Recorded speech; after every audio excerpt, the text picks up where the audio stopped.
This is the third of a 4-episode series addressing how you can tell if you can and should trust someone in whatever relationship you are with them. In the first episode, I explained that you need to first decide what you need to trust them with and how much you need to trust them, because trust is contextual and continuous.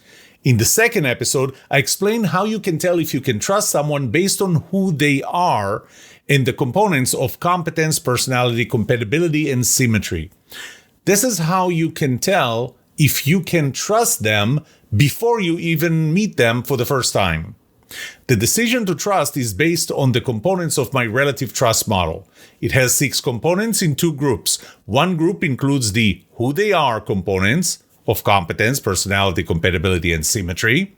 And the second group includes the what they do during an interaction with me or with you, and is more of a first-hand experience that you have with them, your judgment or gut feeling of them.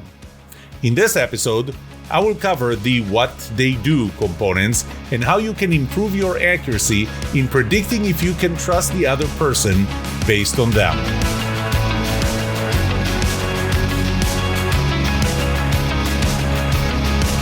Welcome to The Trust Show. I'm Yoram Solomon, your host, the author of the Book of Trust, and facilitator of the Trust Habits Workshop. My mission is simple. I want to help you form habits that build your trustworthiness, because the answer to this question will have the biggest impact on your personal and professional success or failure. Can I trust you?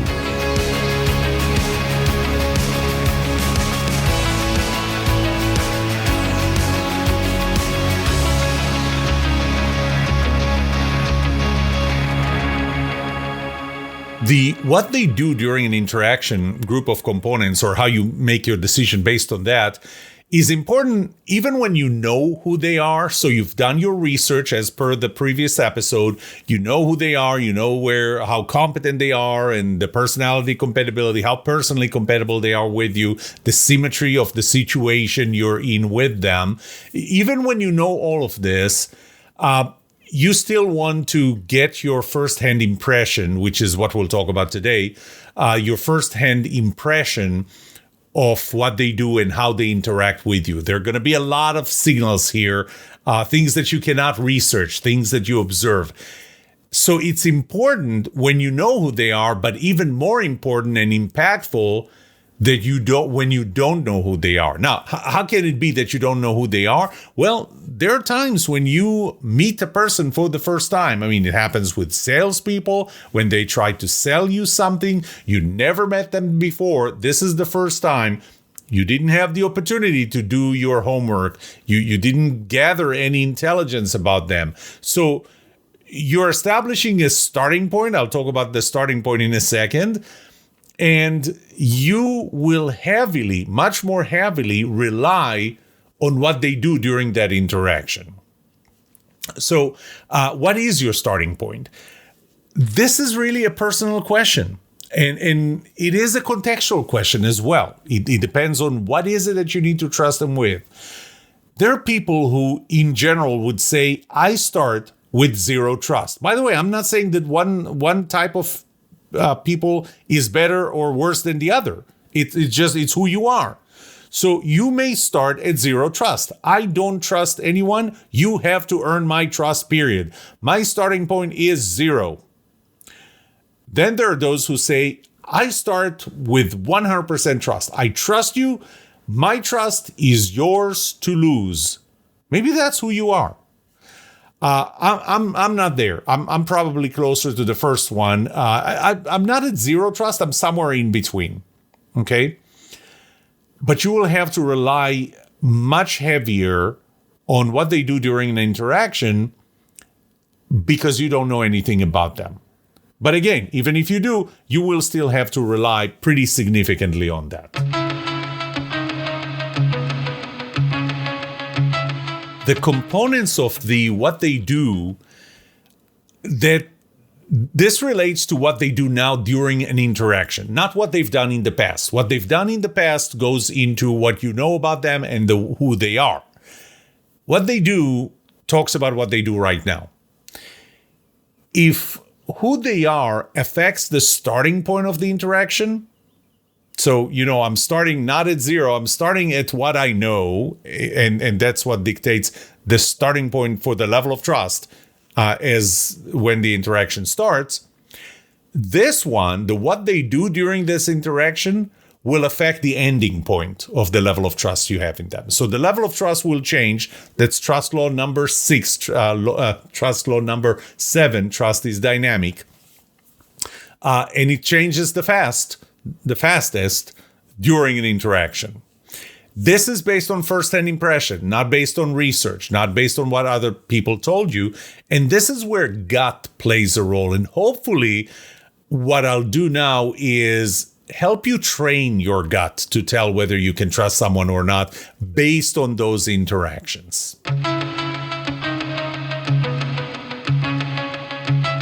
So I told you that there are 3 components here, but it's complicated. It's not exactly 3. One of them is positivity, and I'll start talking about positivity. And I'm saying that positivity is not necessarily just one component, because it's really made of 2 subcomponents, which I call the no BS, no bullshit, and empathy. So the more no BS you get from the other person and the more empathy, the more positive you'll think about them. Then the second component is time, and the third component is intimacy, and I typically talk about them as one, time and intimacy, and you'll see. And what positivity does, positivity sets the direction of whether you're going to trust them more or less. So if they're positive, you're going to trust them more. If they're negative, you're going to trust them less. Whereas time and intimacy accelerate it. So they give you the angle in which you're going to change, the level of trust you have in them will change for better or worse, but they're going to give you an angle. So with that, I'm going to start with the first component of BS, or no BS. We have a pretty evolved BS detector we were born with and we trained over the years. Some of us are not that good at it. Some of us are not that perceptive, but for the most part, we are. So if you need to decide whether you can trust the other person or not during an interaction, you want to pay attention to how much BS versus no BS they give you. Do they say exactly what they mean? That's a no BS thing. And by the way, when we get to talk about intimacy, you'll see how that affects your ability to sense whether they say what they mean or they don't. Are they driven by good intentions? So try and ask the question why several times. Try to understand why they're doing what they're doing, why they're saying what they're saying. Are those intentions good, or is what they're doing just happens to be in line with what you hope they'll do, but they do it for a reason or an intention that's not very good? Do they use common sense versus not common sense? Do they get to the point quickly? Or do they beat around the bush forever? Do they take responsibility to their actions? Do they admit to mistakes versus do they blame others? Are they genuine and authentic in what they do and how they say things or do things versus a lot of posturing? They're doing a lot of things for other people to see. I'll give you an example. Often somebody says something, maybe in a group chat or and, somebody needs help. Somebody is undergoing surgery. And I would send them a note asking if they need any help.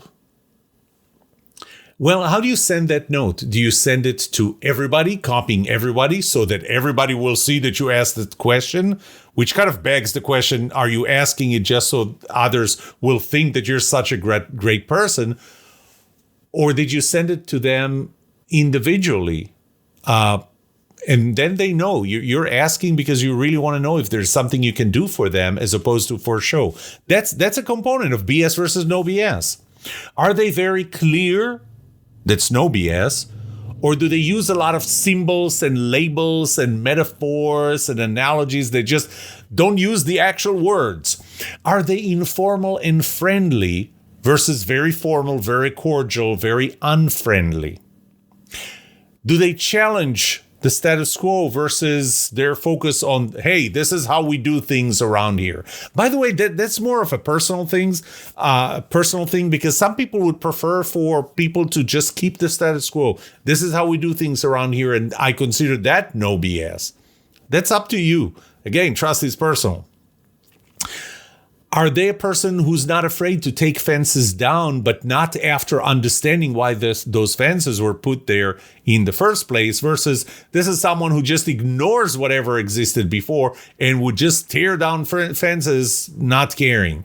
You notice, by the way, that the last two are kind of a little opposite, but once again, those are how we interpret. This is how you interpret bullshit versus no BS. So you need to decide which one of them is BS, which one is no BS.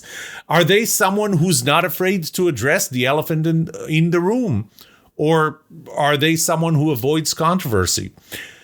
Do they use inspiration when they talk, motivation, real leadership, or do they use authority? People who use authority as the way to get you to do things are people that at least I don't necessarily trust. I use people that inspire me, not people who use authority to get me to do things. Do they use data and knowledge versus assumptions? Are they unbiased? Do they come with an open mind, or do they suffer from confirmation bias? They're fixated. They have an agenda. Are they rational or are they emotional? Do they do things right to not hurt anyone, or for them the end justifies the means? Don't care who gets hurt on the way. Do they use humor and sarcasm appropriately, assuming that that's something that you consider to be no BS, or do they don't know when a joke is inappropriate in a situation? Are they seeking to understand? Or are they seeking to put labels as quickly as possible on things and more importantly, on people? Do they seek consensus? Or are they lobbying for majority? I don't trust people who lobby for majority. I trust people who really seek consensus. But that's me. You got to ask yourself, what are you? Are they preparing people for surprises, especially negative ones, because they know that you're not going to like it? Or do they like catching people off guard? Do they like catching you off guard so they can use the element of surprise and promote their own agenda? Do they recognize capabilities and merit first, or do they recognize celebrity or lineage or hierarchical level or longevity or status before they recognize how capable you are or merits your merit? Do they have a passive-aggressive behavior? Are they someone who wants to hear all the sides and opinions and accept the fact that every story has two sides? Or are they someone who rushes to judgment? Are they proficient in saying, this is my mistake, this was my fault, I was wrong, thank you? Or there's someone who avoids saying these things? Do they bring up things that others haven't thought about? Or do they merely state the obvious? Are they constructively critical, or are they destructively judgmental? Are they looking for things to learn from mistakes, or looking for ways to learn from mistakes and not repeat them? Or are they just looking for someone to blame? So, again, this is not an all-encompassing list. You can think of other things. And I know that I asked some of those questions in terms of, are they a person that does X, Y, Z?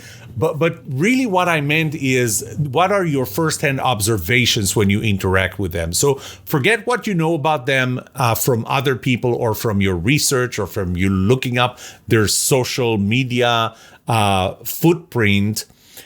I'm not looking for that. This time you need to look for your firsthand impression. And here's a list of things that you need to ask yourself as your firsthand impression. So again, they're cumulative, they're personal, and you already saw that it really depends on who you are and how you prefer them to interact, and whether you can trust them based on this interaction.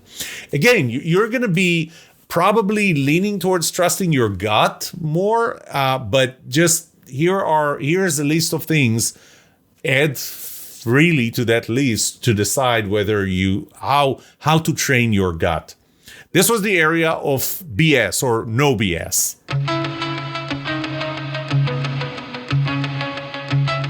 Now let's talk about empathy. Empathy is important. Positivity is strongly driven by the fact that you feel that they're empathetic to you. Once again, not an all-encompassing list, but here are a few examples. One is, are they willing to see things from your perspective? Or do they behave in a very self-centered way? There's only their side, only their perspective is valid. Do they accept that there are at least two stories for two sides to every story? Or again, do they believe that some stories have only one side, which, by the way, obviously is going to be theirs? Do they care about other people, or do they behave in a way that makes you feel that they think that the world revolves around them? Are they transparent? Do they share information freely? Or do they hold information back as a way to maintain or gain power? Do they make actions, values, intentions, and motivations above the fold? Very transparent, very visible. Why are they doing what they're doing? Versus very reserved, keeping things to myself. Only the actions are visible, but not what the intentions, motivations, or values. That their business. Don't interfere with that. So you can tell that during the interaction. Are they good at taking punches and not get offended easily? Or are they very sensitive and get offended by the slightest comment you might make? And I'll tell you, I don't trust people like that are very sensitive and offended. And this goes back to my research on feedback. I'm not going to give somebody who I know is very offended, very quickly offended at the slightest comment. I'm not going to give them the feedback they need to hear. I may not tell them what they want to hear, what I think they want to hear. I may just not give them feedback. I'm actually 106% more likely to give them the feedback they need if I feel that they can take punches and they don't get offended easily. Do they offer more than they ask? Do they give more than they take? Or the other way around? Do they bring value into the interaction, or do they drain value? Do they strive for win-win? Are they focused on growing the size of the pie that you're going to share with them, or they treat all interactions with you as zero-sum game? For them to win, you have to lose. You know what? That's a consideration. Some people may even value the fact that you lose is going to be worse for them than the fact that they win. And some people, the other way around, the fact that you lose is more important to them than the fact that they win. So there's a pretty wide range there. Do they listen to you more than they speak? Or do they speak more than they listen? Now, by the way, I don't trust people that don't say anything, but that goes back into the whole transparency thing. There are people who say, I just want to listen. Well, I don't trust that they have my intentions in mind. Do they reach out to you just to see how you are every now and then? Or only when they need something from you? So those are, again, not an all-encompassing list, and it's not necessarily true for everyone, but those are the type of things to look for to feel under that category of empathy, which is one of the subcomponents of positivity.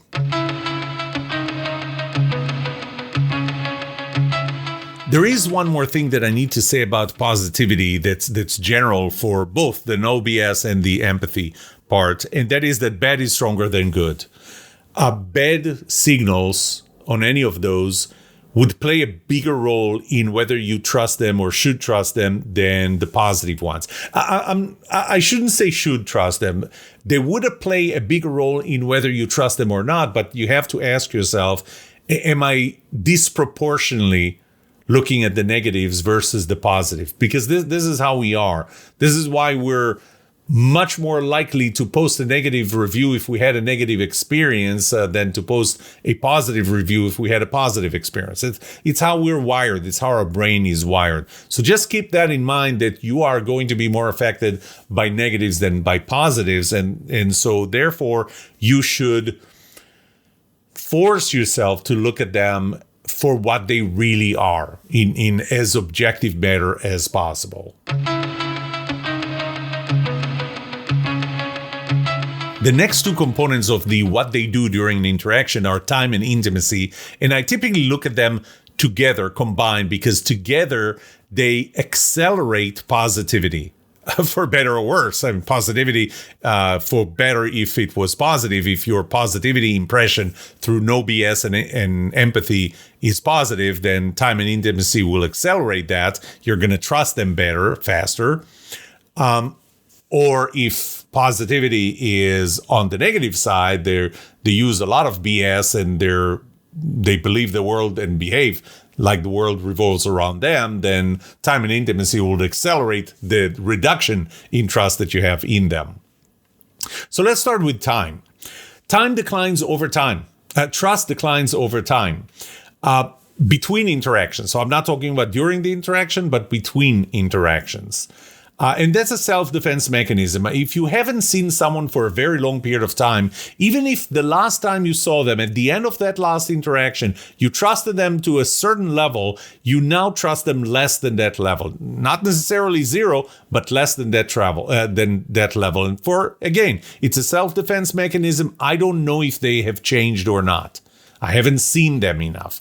I haven't interacted with them enough. So sure, one thing that I can do is I can go again and do the same research I've done the first time of who they are based, social media. Ask people, do some research. Even though you know those people, it would give you a sense of whether they have changed, because people change.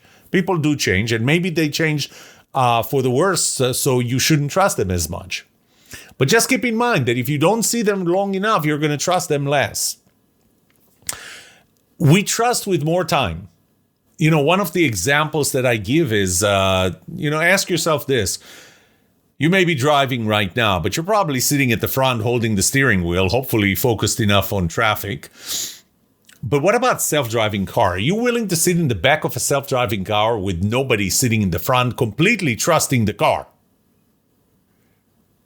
Don't answer that. Well, even if you do, I'm not going to hear. This is the nature of a podcast. But most likely you're not. And the reason is really because you haven't spent enough time doing that. The more time, you didn't used to trust, I know I didn't used to trust cruise control. I was afraid that it's going to get stuck. I didn't trust, I don't have a self-parking car, so I don't know if I could trust that, even though things happen in a slower pace here and giving me more opportunity to interfere. But self-driving car on a highway, I'm not sure I'm ready for that. But over time, we probably will. Heck, the safety record of a self-driving car is better than the safety record of a regular car with a regular driver, a human driver. So, but it doesn't matter. I just don't have enough time with that. By the way, the Navy SEAL team, the members of the small team, they spend about 6-7 years together, at least, to just be battle ready. Because that's the level of trust you need, and this happens over time. So let's talk about trust and the component of time in trust. When the interactions, so there are several things, really three things that I look at. And that is how long, how frequent, and how predictable. Okay, so how long? If your interactions are very, very short with the other person, you don't have enough time to experience their positivity to accelerate trust enough. So you want to make sure, for better or worse, that there is enough time that you're spending with this other person. Now, by the way, spending time with the other person as part of a larger group means that your exposure to that other person is much, much shorter. And so keep in mind that spending an hour with 5 people means that you really only get exposure to each one of them for 1/5 of the time. The second is the frequency. if you're not meeting them frequently enough, again, there is a decline in trust over time. And again, over a week, how many hours did you spend with this other person would dictate how much exposure you had to them and how much should you accelerate the trust or lack thereof in them. Then there's the predictability. The more predictable the interactions you have with that other person, the more you will accelerate the level of trust you have with them because you know when to expect it. You're ready for that. When the interactions are less planned, and it's weaker than the other two, than the length and the frequency, but it's still an important part. There is one more component on time, and that's first impression. First impression plays a role. On one hand, and it plays a role, by the way, because as I said, we need as much information as we can to be able to trust the other person. And initially we go with only what we know about them, and maybe we don't know anything because this is the first time we're seeing them. And by the end of this interaction, or at some point during this interaction, we need to decide whether we trust them enough to do something. First impression will play a big role. Whether we like it or not, whether you like it or not, your first impression will play a big role. And what I'm asking you, if you want to really know if you can trust another person, is to try to mitigate, try to normalize that time to have less of an impact. The first 7 seconds will have a big impact on you. Try not to. Try to minimize the impact that the first impression has on you and try to go deeper into whether you should trust the other person or not throughout the entire interaction. Don't let the first few seconds, the first few minutes guide your time. I know that Maya Angelou said that when someone shows you who they are or tells you who they are, trust them the first time. But I really do encourage you to keep an open mind, keep evaluating them, because if you let the first impression be too big of an impact, then you're going to miss the subtleties of the fact that you can or cannot trust them. They may come across in the first impression as someone who's trustworthy, and because of that, you're going to minimize the impact of their later interactions that give you an opposite indication, or vice versa. They can come across in the first with first impression that doesn't show that they should be trusted, and because you gave it too much impact or influence on you, you are missing the fact that throughout the rest of the interaction, they really should earn your trust and you really can trust them. So try and minimize the impact of the first impression on you. Now we go to intimacy, and intimacy plays a big role. You want to see this person in person. Communicating over email or text messages are not indicative enough for you to determine whether you can trust another person or not. So try to stay away from those types of communications. We can control our words very easily, especially if our words are conveyed through an email or a text message. Not to mention that you have autocorrect.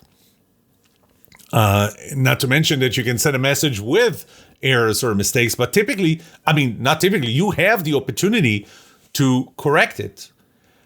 But there's a lot that goes between the lines. And what's important here is not just the body language, but the consistency of the body language and overall, tone of voice, overall nonverbal communications, the impact, the consistency of those with the words that are really being said. Albert Mehrabian was the person who set the 738-55 rule. And really what he was saying is that the liking that you have in another person is a function of the words that they use, their body language, and their tone of voice. And he actually attributed, again, this is important. He's talking about liking. He's not talking about communicating with them. But what he says is that 7% goes through the words that they use, 38% through their tone of voice, and 55% through body language. Now, I looked at his experiments. I'm not going to say that I'm buying these numbers. All I can say is that there is a big impact to nonverbal communications. But what I want to read what I want to read to you is a statement, a quote from him in his book Silent Messages from 1971, a sentence that he put in the introduction to the book. So we're not talking about the experiments that he did in the late 60s, and we're not talking about that model, the 73855. Here's what he said. When our words contradict the silent messages contained within them, others mistrust what we say. When somebody says something and it's inconsistent with what they say, you may not trust them. When they are consistent, you will trust them, for better or worse, but you'll trust them. That's what they say. There was a great experiment done by David DeSteno in Northeastern University in Boston in 2012. It was actually published in 2012. He did several experiments, 2 experiments. The first one was with humans. He had 86 people in 43 pairs. He played a game. The game was called 4 tokens. Well, it was 4 tokens. So each one of them got 4 tokens. Think $40 or $400 or $4, whatever. And each one of the pairs, those were pairs of people who did not know each other. So that was a prerequisite. And they met there for the first time. They had 5 minutes to get to know each other. They were prohibited from strategizing about the game, which, by the way, they didn't even know what the game was, but they were prohibited from strategizing and aligning positions on trust. And then each one of them was asked to decide how many tokens they're going to give the other person out of 4. You can give 0 and keep all 4.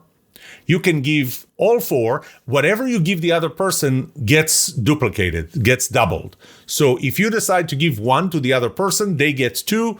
You keep your 3, right? The thing is, and by the way, if you give them all 4, then they get 8 because we double it. By the way, they have to do the same thing. They have to decide how much they give you. Now, you want to get as much as you can, but it really depends on how much you trust the other person. So what do you do? How much do you give the other person? I mean, you may give them 4 and they get 8 from you and they decide to keep all their 4. And by the way, you both have to decide at the same time. You may give them 4, but you're counting on them hopefully giving you 4 that will become 8. Your 4 become their 8. But you may give them 4, they get 8 from you and they keep all of their 4. So now they have 12, you got nothing. So how much do you trust them? And what they tried doing, they used humans, they tried to capture, with evaluators, with reviewers, capture face-to-face the body language experiences. So they did that in 2 different groups. One of them did that over Messenger. It was the AOL Instant Messenger at the time. They did that completely through words, communicated only through words. They were not allowed to use emojis. And then the question was, did body language change the level of trust? And not so much the level of trust as it was really the accuracy of predicting trust, which is really what you care about, because you want to know how accurate you are in determining whether you can trust the other person or not. So the average, the number of tokens given from one to the other person was identical, 2.4 in both cases, whether the communication was via Messenger or people face-to-face in the same room, able to see the other person's body language and the consistency of that body language. So the average token was 2.5 in both cases. So average has not changed. The prediction error significantly increased. I mean, we're talking almost doubled. The error doubled when you used only words versus when you were in the same room, able to notice the face-to-face. They did a second experiment, which was really cool, because what they did in the second one was they used a robot that they called Nexi. 64 individuals, 31 of them were in the test group, 33 in the control group. Every one of them was facing a robot that had facial expressions, body language expressions that were controlled. All robots had the same female voice, so that was a parameter that was equivalent in all of them. And they observed 4 signals of untrustworthiness. So the opposite of trust, the untrustworthiness. One of them was people who were fidgeting with their hands were perceived to be untrusted, should not be trusted. People who touched their face were perceived to be untrusted. People who leaned away from you, should not be trusted. People who cross their arms across their chest should not be trusted. So they simulated with a humanoid robot, Nexi, and they just confirmed, all of them, that your ability to predict whether you can trust another person or not, when you can observe their body language, specifically those 4, but they actually had more than that in the experiment, like smiling and frowning and other things. Your ability to observe body language is important. The problem with that is that it comes to 2 things, really, and that is our perceptivity, which if you look at the mathematical model that I built for the relative trust model, you'll see that those 2 play a role. Perceptivity, your ability to sense those signals, and their expressivity, how expressive they are, because the more expressive they are, the more you can tell if what they mean and what they say are equivalent, and therefore you should trust them. The more perceptive you are, the more you can sense those signals. If they're not expressive and you're not perceptive, that's not going to give a significant rule, as a significant value. And again, I'm giving you 4. There's research that shows other symbols. So hand fidgeting, don't trust them. Face touching, don't touch them. Leaning away, don't touch them. Crossing arms, don't touch them. What they proved in that experiment is even with a robot, a humanoid robot, that's a human-looking robot, when they do that, they just... and the other person decided, I'm not going to trust them. I'm not going to give them a lot of tokens. Their accuracy of predicting whether they can trust or not has increased.